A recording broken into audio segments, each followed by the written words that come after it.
ഇനി നമ്മൾ പാലക്കാടേക്ക് പോകുന്നു. പാലക്കാട് കള്ളിൽ കപ്സറപ്പ് കലർത്തിയ കള്ള് ഷാപ്പിലെ കള്ള് ഇപ്പോൾ നിലത്തേക്കൊഴിച്ച് പ്രതിഷേധിക്കുകയാണ് പ്രതിഷേധക്കാർ.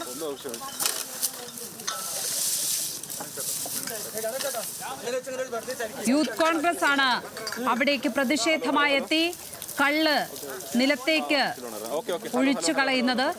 പ്രസാദ് ചേരുന്നുണ്ട് വിവരങ്ങളുമായി. പ്രസാദ്, യൂത്ത് കോൺഗ്രസ് സമരവുമായി അവിടെ എത്തിയിരുന്നു. ഇപ്പോൾ കള്ള് നിലത്തേക്ക് ഒഴിച്ചുകൊണ്ടുള്ള ഒരു സമരത്തിലേക്ക് അവർ കടക്കുന്നു. അത് ആരൊക്കെയാണ് അവിടേക്ക് എത്തിയിരിക്കുന്നത് സമരവുമായി? മറ്റ് യൂത്ത് കോൺഗ്രസിനെ കൂടാതെ എന്തൊക്കെയാണ് വിവരങ്ങൾ? ലക്ഷ്മി, ഇപ്പോൾ വലിയ പ്രതിഷേധത്തിലേക്ക് തന്നെ യൂത്ത് കോൺഗ്രസ് പോയിരിക്കുകയാണ്. ഇതിൽ കള്ള് ഇവിടെ വിൽക്കാൻ പാടില്ല എന്ന് പറഞ്ഞുകൊണ്ടാണ് ഇന്ന് ഷാപ്പിൽ വന്നിട്ടുള്ള മുഴുവൻ കള്ളും യൂത്ത് കോൺഗ്രസ് പ്രവർത്തകർ ഒഴിച്ചു കളയുന്നത്. ഈ കുപ്പിയിലാക്കിയിട്ടുള്ള മുഴുവൻ കള്ളും അവർ ഒഴിച്ചു കളയുകയാണ്. വരും ദിവസങ്ങളിലും ഷാപ്പ് തുറന്ന് പ്രവർത്തിക്കുകയാണെങ്കിൽ വലിയ തോതിലുള്ള പ്രതിഷേധം ഉണ്ടാകുമെന്നുള്ളത് തന്നെയാണ് യൂത്ത് കോൺഗ്രസ് വ്യക്തമാക്കുന്നത്. തൊട്ടടുത്ത് വണ്ണാമടയിലും ഇതുപോലെ ഷാപ്പ് തുറന്ന് പ്രവർത്തിക്കുന്നുണ്ട്. നിങ്ങൾ വലിയ പ്രതിഷേധത്തിലേക്ക് തന്നെയാണോ പോകുന്നത്? കൃത്യമായിട്ടും ഇവിടുത്തെ മനുഷ്യരുടെ ജീവന് വിലയുണ്ട്. ഇവിടെ ചിറ്റൂരിലാണ്, ഈ കേരളത്തിലെ ഉടനീളം എല്ലാ ജില്ലകളിലേക്കും കല്ല് കൊണ്ടുപോകുന്നത് ചിറ്റൂരിൽ നിന്നാണ്. ചിറ്റൂരിൽ തന്നെ ഇപ്പോൾ കഴിഞ്ഞ ദിവസം നമുക്കറിഞ്ഞു കള്ളിൽ രാസപദാർത്ഥങ്ങളായിട്ടുള്ള ബെനാഡ്രിൽ ഉൾപ്പെടെയുള്ള വസ്തുക്കളാണ് കണ്ടെത്തിയത്. അപ്പോൾ അതുകൊണ്ട് ഇത്തരമുള്ള ഷാപ്പുകൾ ഇനി തുറന്ന് പ്രവർത്തിക്കാൻ കഴിയുന്നതല്ല, അത് പൂട്ടുക തന്നെ ചെയ്യും. യൂത്ത് കോൺഗ്രസ് ശക്തമായ രീതിയിലുള്ള സമരപരിപാടിയുമായിട്ട് മുന്നോട്ട് പോവുക തന്നെ ചെയ്യും. ഈ ഷാപ്പ് മാത്രമല്ല, ഈ ഗ്രൂപ്പിൽ ഉൾപ്പെട്ട ഈ നേതാക്കന്മാർ, ഈ CPM-ന്റെ മുൻ ബ്രാഞ്ച് സെക്രട്ടറി ഉൾപ്പെടെയുള്ള ആളുകൾ നിരവധി ബ്രാഞ്ചുകൾ ലൈസൻസി ആയിട്ടുള്ളതാണ്.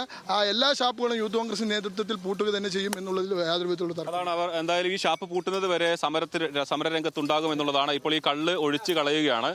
മുഴുവൻ കള്ളും ഒഴിച്ചു കളഞ്ഞ് അതിനുശേഷം തൊട്ടടുത്ത ഷാപ്പിലും വരും ദിവസങ്ങളിൽ സമരമുണ്ടാകും. നാളെയും ഈ ഷാപ്പ് തുറന്ന് പ്രവർത്തിക്കുകയാണെങ്കിൽ ഇതുപോലെ തന്നെ സമാനമായ രീതിയിലുള്ള സമരം ഉണ്ടാകും എന്നുള്ളതാണ് യൂത്ത് കോൺഗ്രസ് വ്യക്തമാക്കുന്നത്. ഇപ്പോൾ ഈ ഷാപ്പിലേക്ക് ഇന്ന് രാവിലെ വന്നിട്ടുള്ള മുഴുവൻ കള്ളുമാണ് യൂത്ത് കോൺഗ്രസ് ഒഴിച്ചു കളയുന്നത്. എന്തായാലും വലിയ ഈ ഷാപ്പ് ഇത്തരത്തിൽ കപ്സിറപ്പിന്റെ സാന്നിധ്യം കണ്ടെത്തിയിട്ടും ഒരു തരത്തിലുള്ള നടപടിയും എക്സൈസിന്റെ ഭാഗത്തുനിന്ന് ഉണ്ടാകാത്തതിൽ പ്രതിഷേധിച്ചാണ് എക്സൈസ് പറയുന്നത് നടപടിക്ക് ശുപാർശ ചെയ്തിട്ടുണ്ട് എന്നാണ് പറയുന്നത്. പക്ഷേ ഇവിടെ സാധാരണഗതിയിൽ ഇത്തരത്തിലൊരു പരിശോധനാ ഫലം വന്നു കഴിഞ്ഞാൽ ഉടനടി നടപടി ഉണ്ടാകുന്നതാണ്. അത് ഉണ്ടാകുന്നില്ല, വൈകുന്നു എന്നുള്ളതാണ് യൂത്ത് കോൺഗ്രസിന്റെ ആരോപണം. എന്തായാലും സമരം വളരെ ശക്തമായി പോകുന്നു. ഇന്ന് ശേഖരിച്ച മുഴുവൻ കള്ളുമാണ് യൂത്ത് കോൺഗ്രസ് പ്രവർത്തകർ ഇവിടെ ഒഴിച്ചു കളയുന്നത്. എക്സൈസിന്റെ ഭാഗത്തു നിന്നും നടപടി വൈകുന്നതിൽ പ്രതിഷേധമായി എത്തുകയായിരുന്നു യൂത്ത് കോൺഗ്രസ് പ്രവർത്തകർ. ഏതായാലും അവിടെ ഇന്നെത്തിയ എല്ലാ കള്ളുകുപ്പികളും അവർ കാലിയാക്കുന്ന കാഴ്ചയാണ് നമ്മൾ കാണുന്നത്.